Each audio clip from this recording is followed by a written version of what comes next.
olunaku olwaleero nga bayitirira okuva eri asaba lwa gavumenti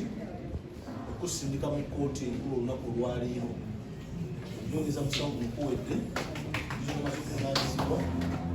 era bakweza mu kkooti kitegedde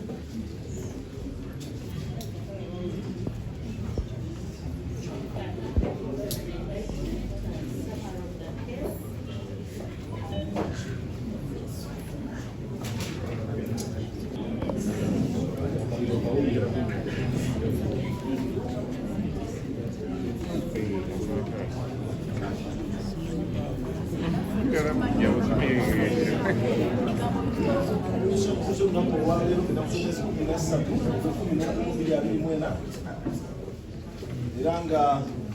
nsaba lwa gavumenti ategeezezza kkooti nti bwe muzira ali ng'ovunanyuma omusango guno wammanga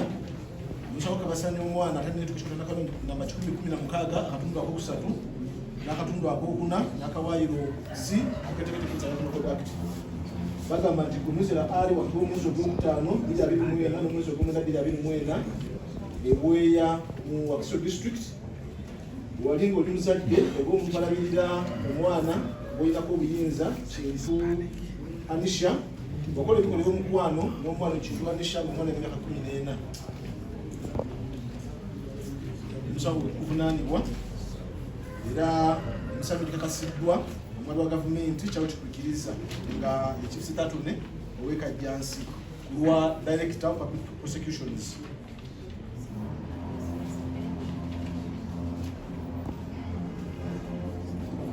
bakutegeeza nti omuzira ali olunaku olwaleero osindikiddwa mu kkooti enkulu gye bajja okuwa olunaku omusango gutandika okuwulirwa tonotono ku musango guno ogw'okuvunaanibwa saba gavumenti ategeeza ajja kweta obujulizi okukakasa ensonga zino wammanga nti omwana Kintu Anisha ng'alina emyaka 14 yali muyizi mu ssomero ng'ali mu kibiina kya senior 2 mu ssomero lya Community High School Ekitende mu Kajjansi Council. Bajja gamba nti omuwaabi musango guno Zuula Natsui maama w'omuwala yatusibako obuzibu era nga yali mufumbo oba mufumbo eri Muzerwa Ali ng'alina n'abaana babiri nti avunaanibwa mu musango guno Muzerwa Ali gwe taata oli taata akuzizza omwana ono yatusibwako obuzibu era nga mubadde mubeera wamu ne maama we ebweya mu Kajjansi Council era nti omuwaabi musango guno Zuula Natsui abadde abeera wamu nomubadde tusibwako obuzibu n'abaana balala 4 yava nabo mu bufumbo bulala era nga abawala bali basula mu kisenge kimu n'omuwala yatusibwako obuzibu abasula ku kitanda kya dabudeeka nti mu kiseera ekimu mu mwezi ogw'omwenda omuwaabi yategeezebwako abaana be nti igwavunaanibwa wali osobola n'oyingira mu kisenge kyabwe era n'okola ebikola by'omukwano n'omwana oyo mu kisenge ekyo nti kino kyaleetera omuwaabi okuyita omwana okuva mu ssomero ajja kakase ebyo era n'okumanya emirundi emeka ekyabaawo namutegeeza nti akibaddeyo emirundi egiwerako nti wakati w'omwezi ogwokutaano n'omwezi ogw'omwenda gwavunaanibwa wakola ebikola by'omukwano n'omwana eyatusibwako obuzibu era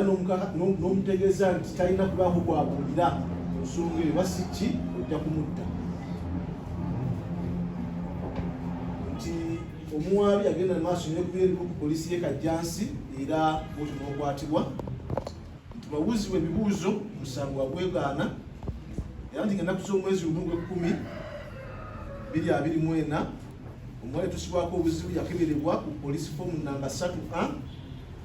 era netuziribwa nti yali asuuse okuva ku kuyizibwa okwali kutuuse mu bitundu by'eby'ekyama era nti n'akabubi akabikka mu bitundu by'eby'ekyama kaali kamaze okutulwa oluvannyuma lw'okuba nti akozesebwa emirundi egiwerako. Nti ng'ennaku z'omwezi 2 Ogw'Ekumi 2024 naawe avunaanibwa wagenda n'okeberebwa ku poliisi foomu namba 24A era nekizuulirwa nti wali mulamu bulungi nga n'obwongo obukola bulungi. Oludda lujja kuyimiriza ku biwandiiko bino wammanga mu bujulizi bwabwe poliisi foomu 3A ebakeberera omwana, ebbaluwa ey'obuzaale ey'omwana, sketch map y'ekifo awaatuukibwa awakolebwa omusango guno, ebifaananyi ebyavugwa mu kifo awakolebwa omusango,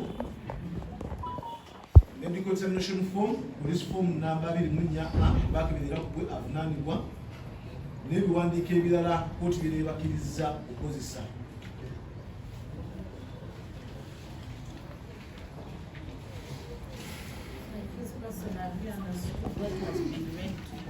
Tegete bulungi ebisomeddwa. So you are hereby committed to the High Court for trial, and your further remanded till the next High Court session. Osindikiddwa mu kkooti enkulu okaliko okulira omusango gwo era nabisito kkooti ekozizaayo ku limanda okutuuka kkooti enkulu gwenekulira okulizi mu musango gwo. Takbir.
Okay. Where are you?